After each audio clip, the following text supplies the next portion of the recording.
It starts with a whistle and ends with a gun. 60 minutes of close-in action from kickoff to touchdown. This is pro football, the sport of our time. The men who play it are the best there are, disciplined professionals who perform on a stage 100 yards long. For the audience crowding the stands, the drama begins with a slap of leather in the song of Men in Motion. But for 1,500 professional football players, it begins in the relentless heat of midsummer. 15-29, even. Improve day by day by day, and all of a sudden you're a lot better. And if you want a job now, you got to work hard.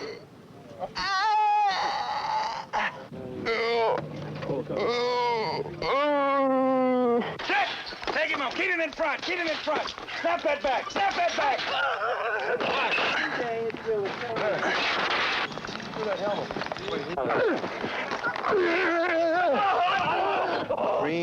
The screen is like Novocaine. You gotta wait and let it take effect, see? Even.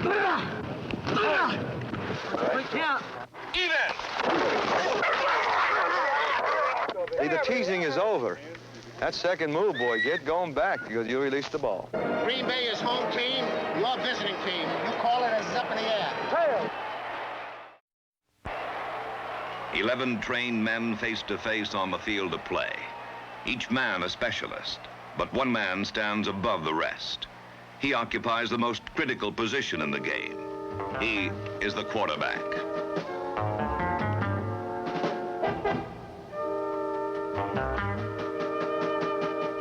He plots, directs, and executes the on-field fortunes of his team.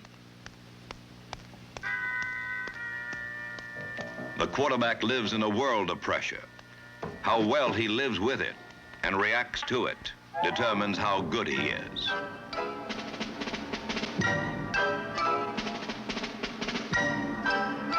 He must have a cool disregard for danger and the courage to take punishment.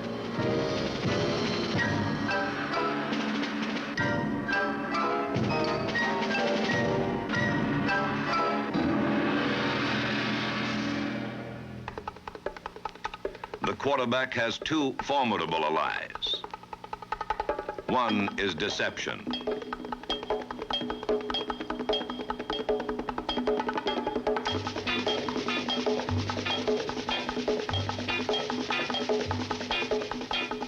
By clever faking, he can confuse the defense and open a clear path for the play.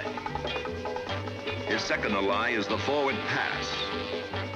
It's a long bomb. A screen pass over charging linemen.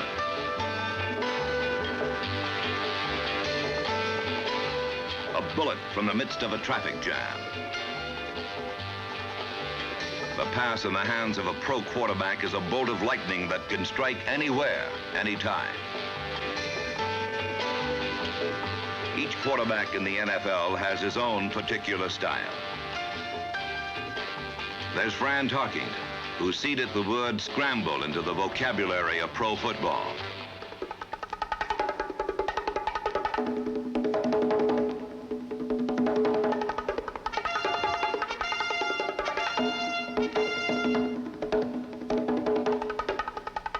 He may pass, run, or just drop back 20 or 30 yards before he makes up his mind.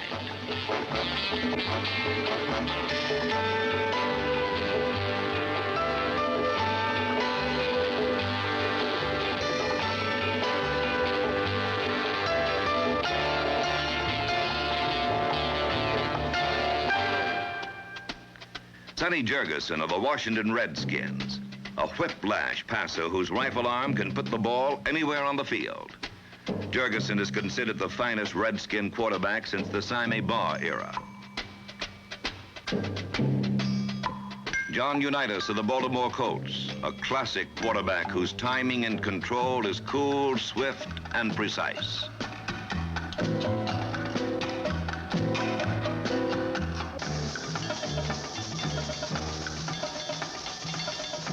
Unitas, a fierce competitor with a flair for surprises.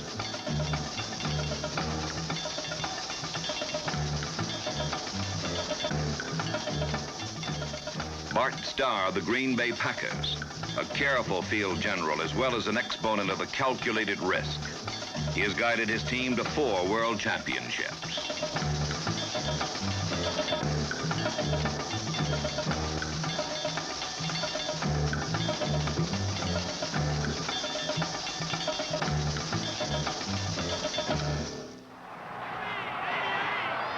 Second only in importance to the mind and arm of the quarterback is the instinct and legs of the runners.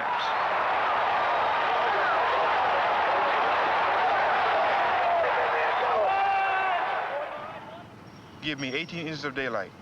That's all I need. When Gale Sayers gets those 18 inches of daylight, the Chicago Bears usually win. When he doesn't, they don't. It's as simple as that.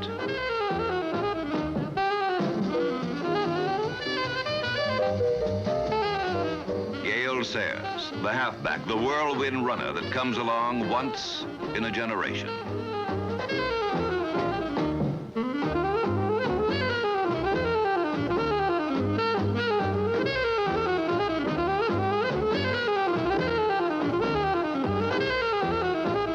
He's an attack all by himself, a spinning, dancing dervish.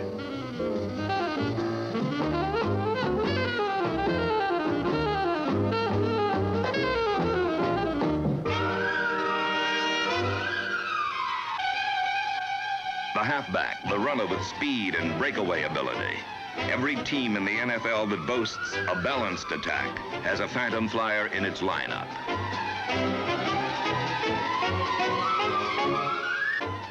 The power gear in the offensive machine is the fullback. We tell our ball carrier to come across hard and fast till he gets the ball. Once he gets it, to come under control and button hook slightly. Key the block on the linebacker, or key the block of the YN. If the YN has the linebacker taken out, he cuts inside. If the YN has the linebacker in, he comes all the way around. If you look at this play, what we're trying to get is a seal here and a seal here, and try to run this play in the alley. Jim Taylor, number 31, is a fullback, and this is the way of fullbacks.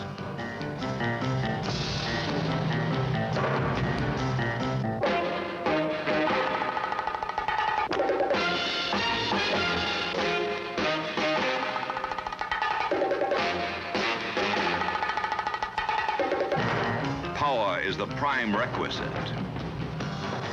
Quickness an asset.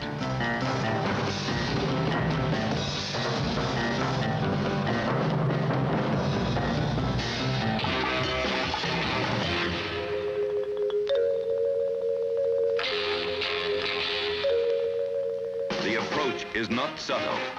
The yards he gains, the toughest.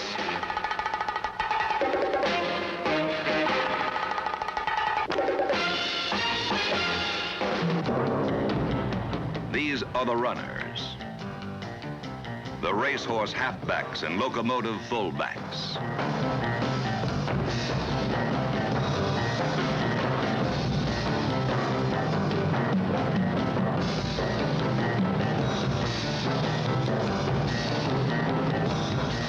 Theirs is the speed and the fury, and to them must go the glory.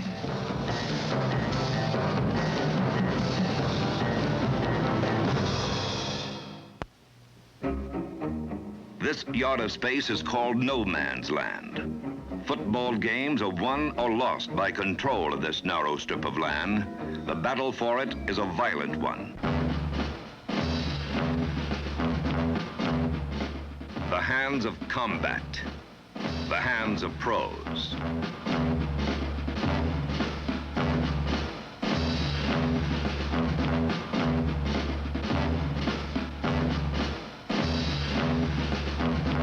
This is the part of the game rarely seen by the spectator. The shattering impact of a block. The mountainous size of an onrushing defender. The splintering force of a forearm shiver. 1 ton of muscle with a one-track mind.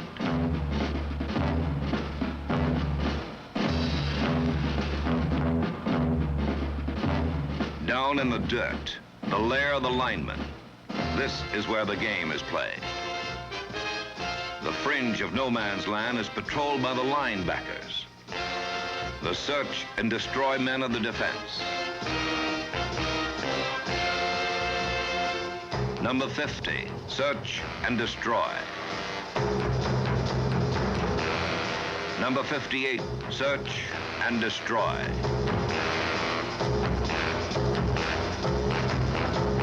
Sunday after Sunday, pro quarterbacks have learned that whatever play they call, a linebacker is likely to meet it head on.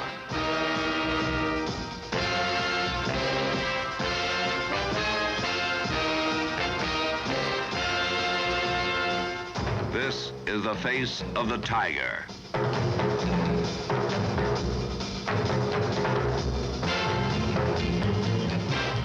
And this, the action of the Tiger.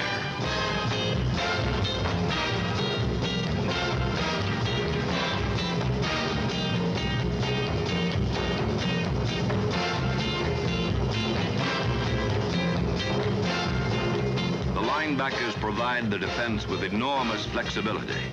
They can charge through the line into the enemy backfield or slide laterally against plays to the outside.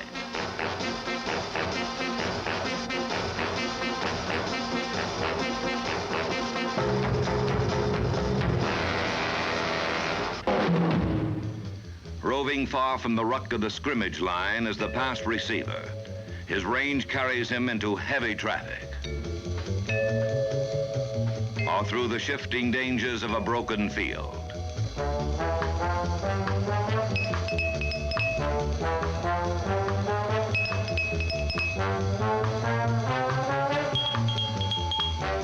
The pass catches of pro football's men on the run, measuring their survival by the twist of a shoulder.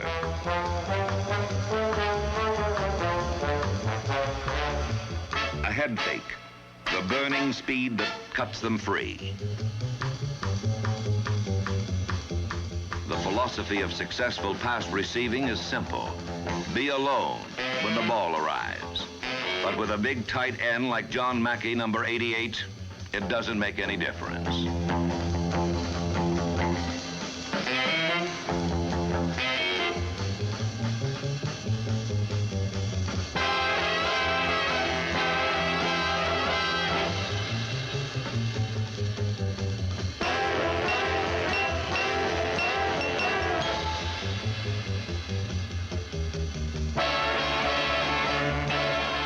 Confident hands and disciplined patterns of Raymond Berry, number 82, have made him the most proficient pass catcher in history.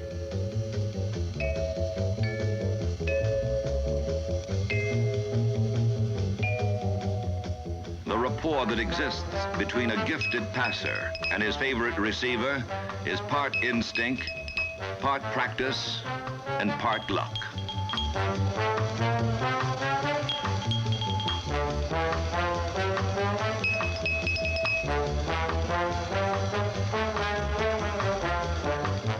They have the hands, the moves, the grace, and a willing disregard for the consequences.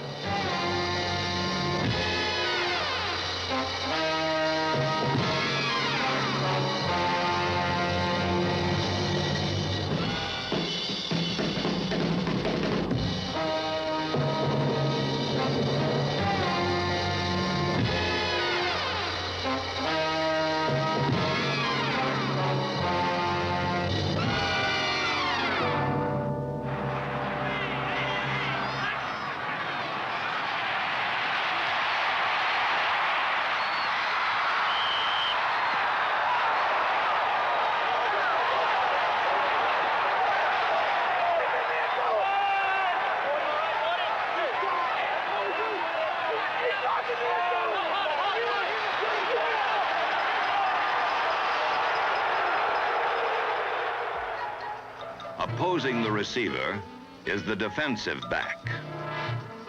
One man alone facing another man alone. A man whose skill and wits he knows and fears but must cancel. His directive, stop the play. Guess and gamble, but don't fail. They're the last line of the defense.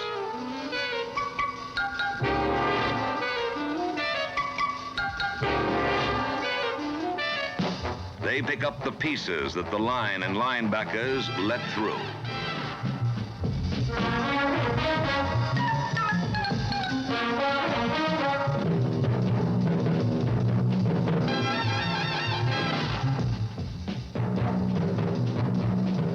For the defensive back, the glory is great. Or the disgrace, absolute. For others, there is anger, despair, exultation, moments of emotion that pierce the frenzy of play to reveal the man behind the uniform.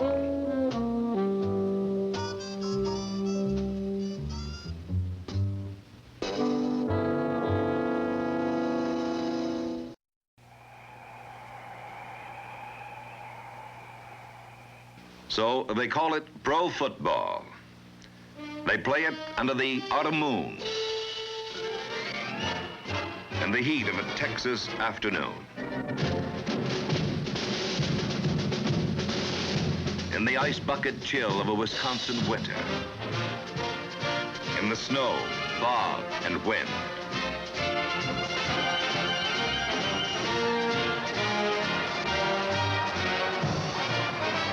And thousands come to watch or sleep, to cheer or stand in silent adulation. And millions more sit at home before TV sets, pursuing the elusive magic of the golden game.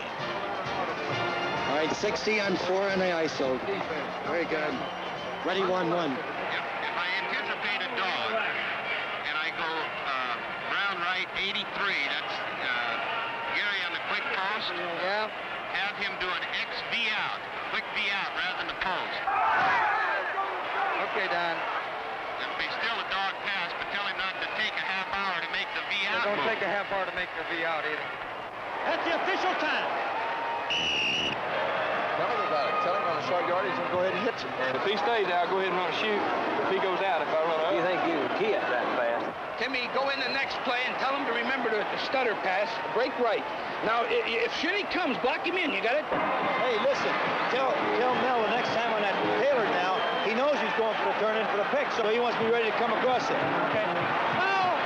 Let's go. Right now. Well, you can't release inside and Mike dropped off, so I figured we were playing it. All right, well, all right. Hey, I just told him about that late play. What do you call us? Interference? What do you call us? Hold him? Whittingham grabbed this turn.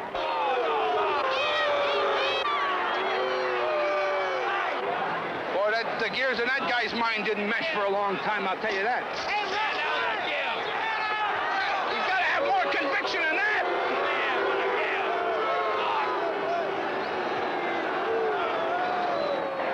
Pretty slow decision, Stan. Pretty slow decision. The ball hits the ground and bounces and he comes in. It's too late. Come on. Turn the car. That's the way to run, Izzy boy. It's the way to run. That's the way to run. It's a face mask there. You got to look at those things. First down by 2 feet. 2 feet. He's got it easy. I can't see. Oh, the signal's way over here. He's got it by 2 feet.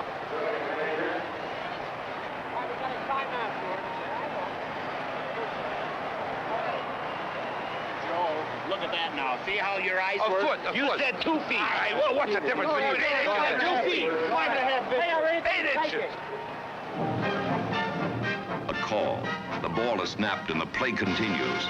A drum of man on man in a race against the clock. It's precision, persistence, power. The unleashed speed of the kickoff, the whistling feet of a great runner, the reckless fury of a goal line stand, the crowning glory of a winning touchdown, the swelling roar of the crowd. It's called pro football.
January 15th, 1967, on a bright, clear day in the Los Angeles Coliseum, the big question which had troubled the football world for 7 years was answered.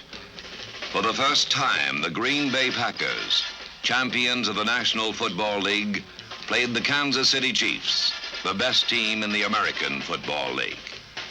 The game was the first concrete evidence of the merger of the two leagues, and it was played for the highest stakes ever, $15,000 per man for the winning players. The Super Bowl was seen by the largest sports audience in the history of television.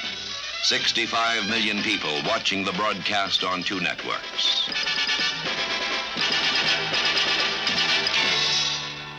Program, football line up here. Got to take it down, fella. Okay. Yeah, get that starting line up here. Get a program, football line up here.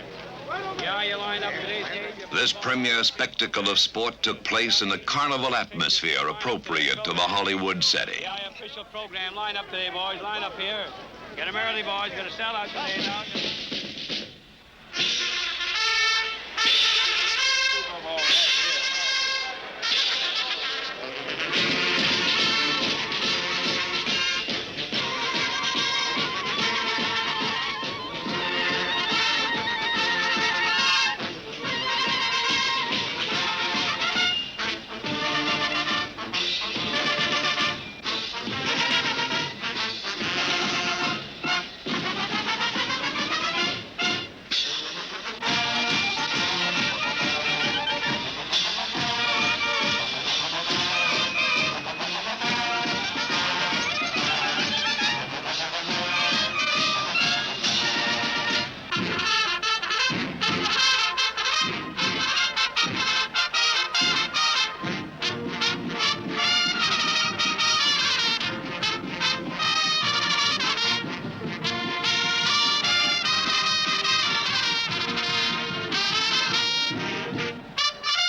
The clarion call of the Kansas City trumpeter went unanswered.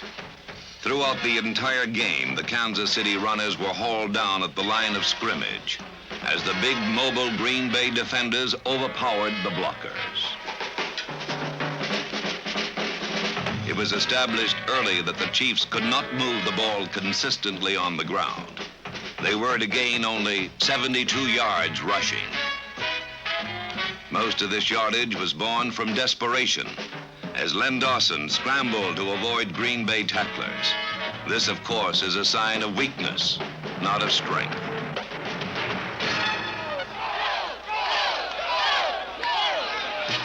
With their ground game choked off, the Chiefs took to the air. During the second quarter, they surprised the Green Bay defense with accurate passing, which elusive Mike Garrett made even more effective.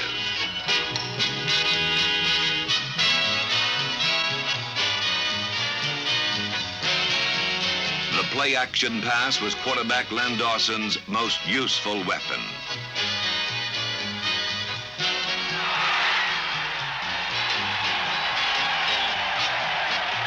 It was a play-action pass which fooled Green Bay and gave Kansas City its longest gain of the day. It's Dawson to Otis Taylor for 31 yards. The fullback's fake is the key to the play-action pass. When the Green Bay defense honors the fake, it must sacrifice the pass rush.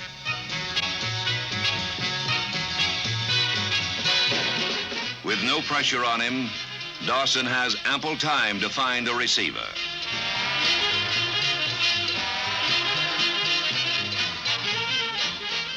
The receiver, in turn, has time to break free.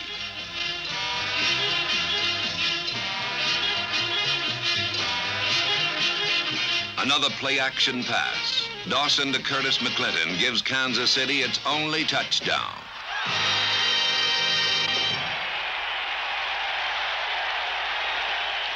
In super slow motion, we see the Green Bay defense sucked in by the play-action fake.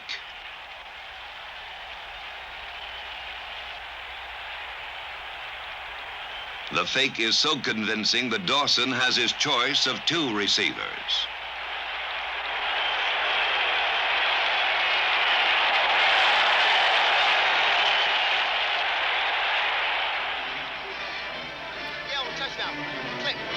Cornerback Bob Jeter goes over his assignment as Green Bay adjusts to contain the play-action pass. Yeah, that's why I said if he come outside, if he comes out there, see, I'm looking for tight end. I'm 40.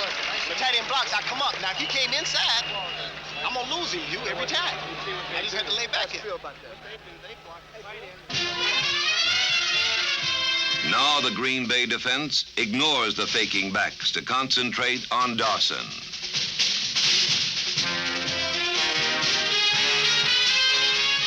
In the second half, the Packers begin to blitz to put even more pressure on Dawson. Number 60, Leroy Caffey, finds an open road to the quarterback.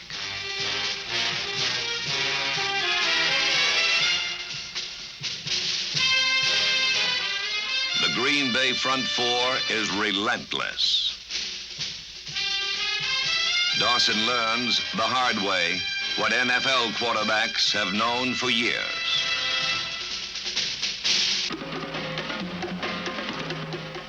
Kansas City discovers that against Green Bay, success invites punishment.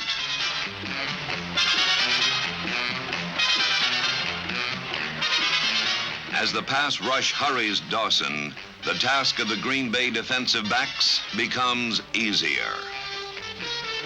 All-Pro Herb Adderley, aware that the rush has diminished the threat of the bomb, concentrates on denying the short pass. With his receivers covered short and long, Dawson tries to stall the rush with a screen pass, which dies on the long reach of Bob Brown.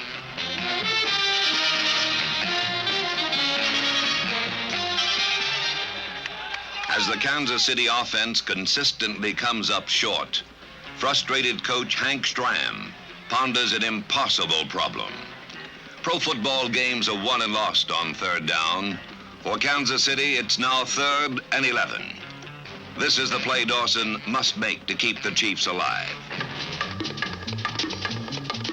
Dawson completes his pass to Reg Carolyn, but Ray Nitschke stops the play 4 yards short of the first down. As the Chiefs founder on the rocky Green Bay defense, they try to salvage what they can with a field goal attempt. But even that fails, and the missed third down has cost them possession of the ball. It is the third down play which separates the great quarterback from the average. The great ones convert third down into first. For Dawson, it's 3rd and 10. He completes a screen pass to Garrett into the thick of the Green Bay defense, and the play gains only 8 yards. Let's go for it! Let's go! But the Chiefs go for the field goal instead. Mike Mercer brings the Kansas City point total to 10, but the Chiefs will score no more this afternoon.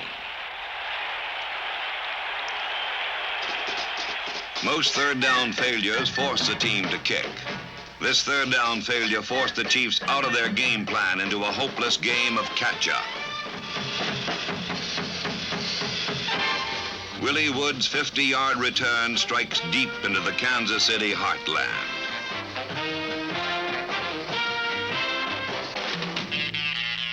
This fatal third down failure was the child of frustration.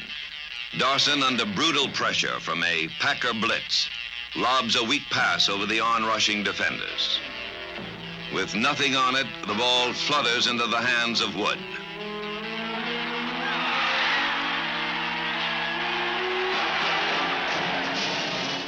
If there was one play upon which the game turned, this was it.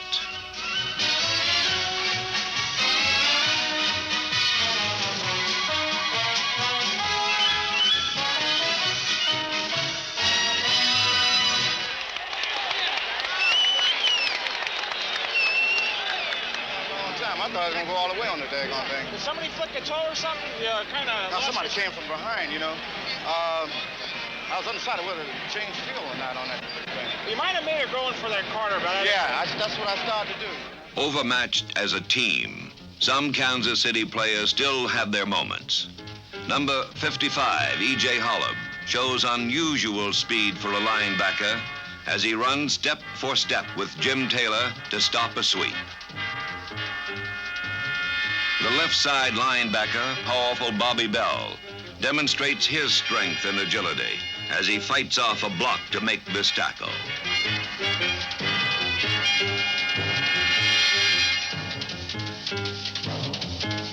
In the circle, tackle Buck Buchanan knocked back 2 steps at the moment of impact, still with persistence and good pursuit, manages to wrestle Jim Taylor to the ground.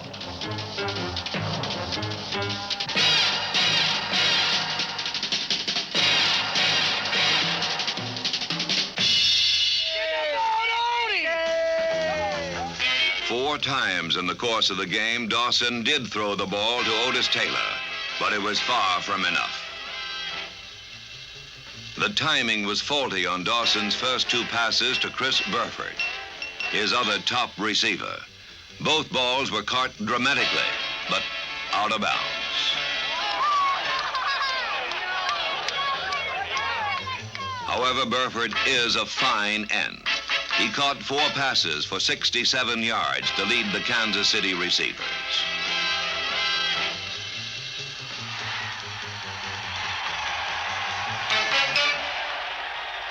Mercury quick Mike Garrett gave American Football League fans cause for pride. Garrett was one of the best backs on the field. Come on, let's go, hey! All right, give it to Garrett! Give it to Garrett! Give it to Garrett!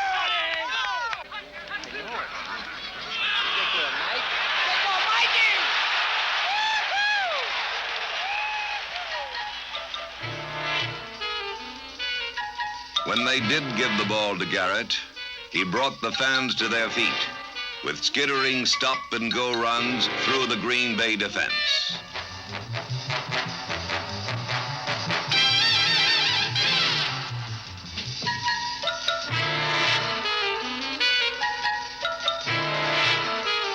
A beautifully balanced runner, Garrett time and again slipped tackles to gain additional yardage.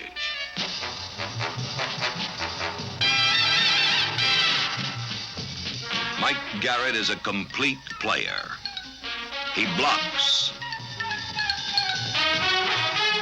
His fakes were so convincing, but often he was tackled when he did not have the ball.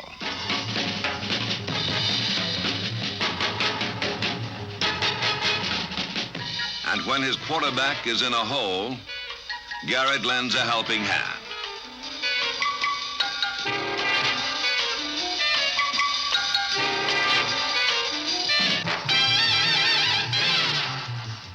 Above all, though, Mike Garrett is a great natural runner.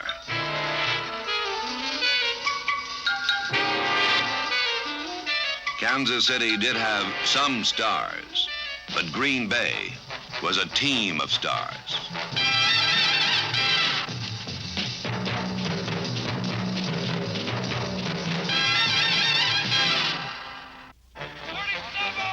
On the third play of the game, Green Bay lost one of its stars when Boyd Dowler suffered a separated shoulder. He was replaced by 34-year-old Max McGee, the unlikeliest star of the afternoon. McGee fielded his first pass like Willie Mays and went on from there. McGee's catch is even more startling in super slow motion, and it was a portent of things to come.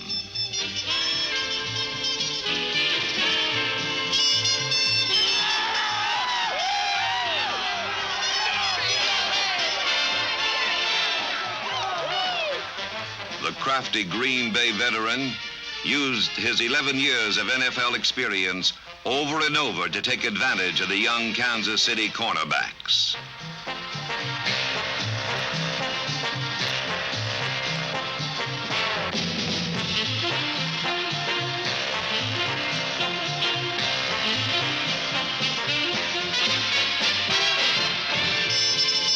McGee beat Willie Mitchell to the outside.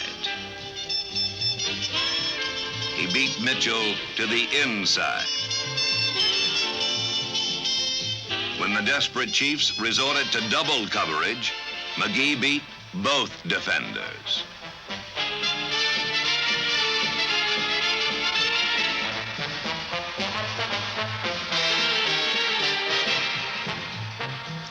Although he had caught only 4 passes during the entire NFL season, on this vital afternoon, McGee caught 7 passes for 138 yards and 2 touchdowns.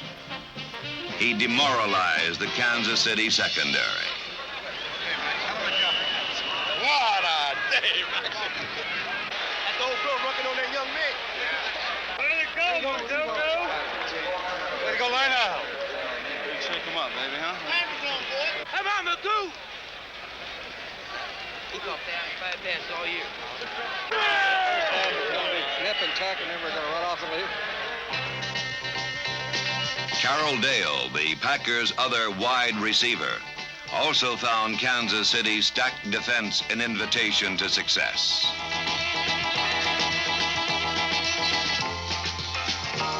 Dale gratefully accepted the short passes conceded by Mitchell, who was deathly afraid of the bomb.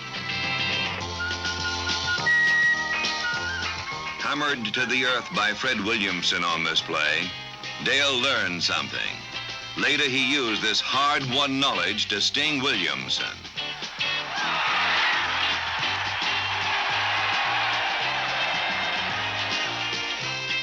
After the Green Bay Bombers laid open the Kansas City defense, Packer runners ran through the wounds.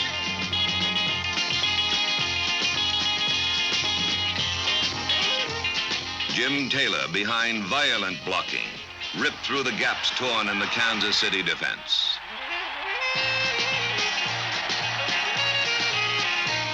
On that last touchdown, Max McGee's chain reaction block piled up Kansas City's stacked defense.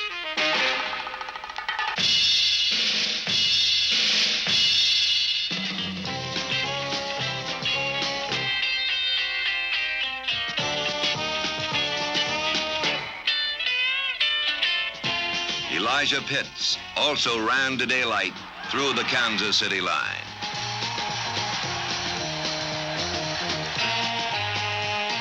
On that touchdown, you can see the savage charge of the Green Bay offensive line. Fleming, Skoronski, and Thurston wipe out the tiring Kansas City defenders.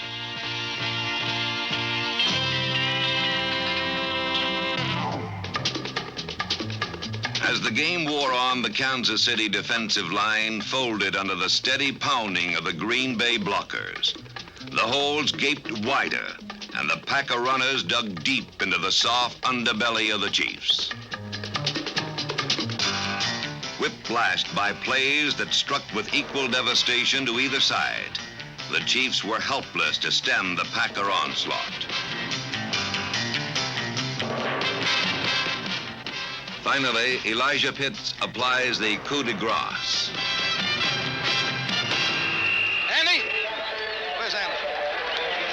We got me warming up. You go in for pitch. Bravo. Yes, be warm, be warm. With the final blow administered, Lombardi sends in his youngsters. In 3 minutes, rookie Donnie Anderson outgained any Kansas City back.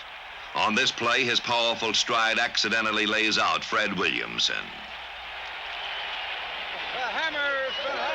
You know who got hurt? The hammer. The hammer. They nailed the hammer. Hey, Slap, the hammer got it. Willie. Get him, get him, get him. Time out on the field. Quarterback Bart Starr was the architect of the Green Bay victory. On the Packers' first series, while his blockers were adjusting, Starr was harried by the Kansas City rush, but he never lost his poise.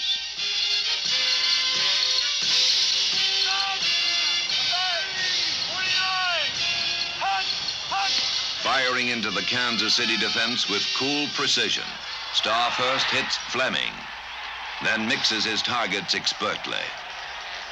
On this march, he finds Pitts.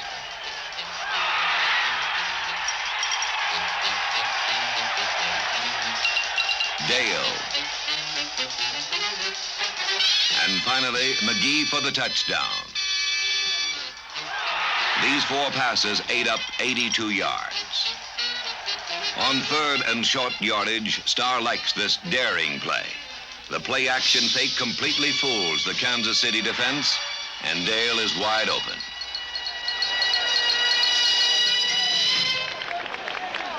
Boy, that makes me mad.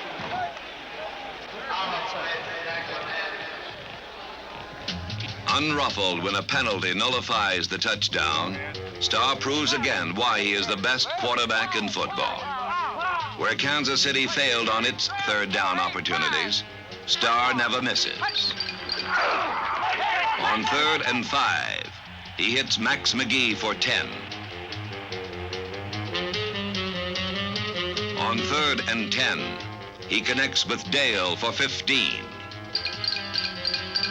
On 3rd and 6, it's Fleming for 11.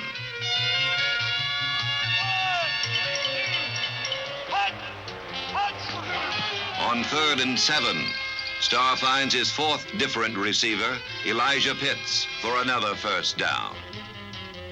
A magnificent performance earns Bart Starr the game's most valuable player award. For the first time in 7 years, Vince Lombardi's Packers, 35-10 victors over Kansas City, can claim an indisputable world championship. In this superb spectacle of a sport, even the losers can find some satisfaction. I thought we played well the first half, and I thought we got off to a good start the second half. But I think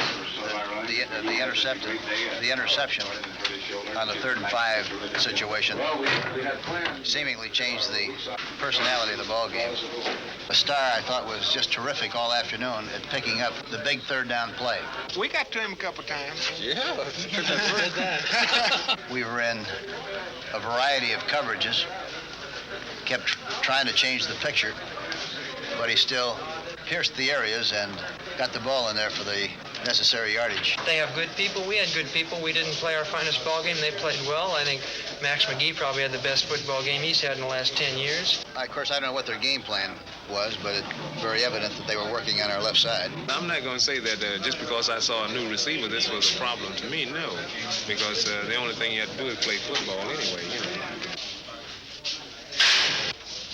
Back to cornfields, huh? On another day, in another year, it will surely be the turn of the AFL. But this spectacle of a sport belonged to Green Bay.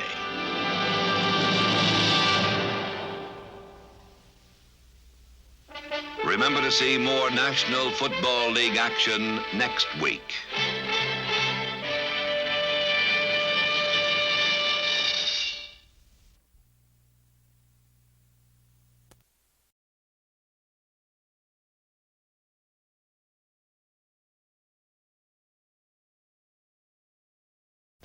This NFL Films production has been brought to you by the National Football League. The NFL is online at www.nfl.com.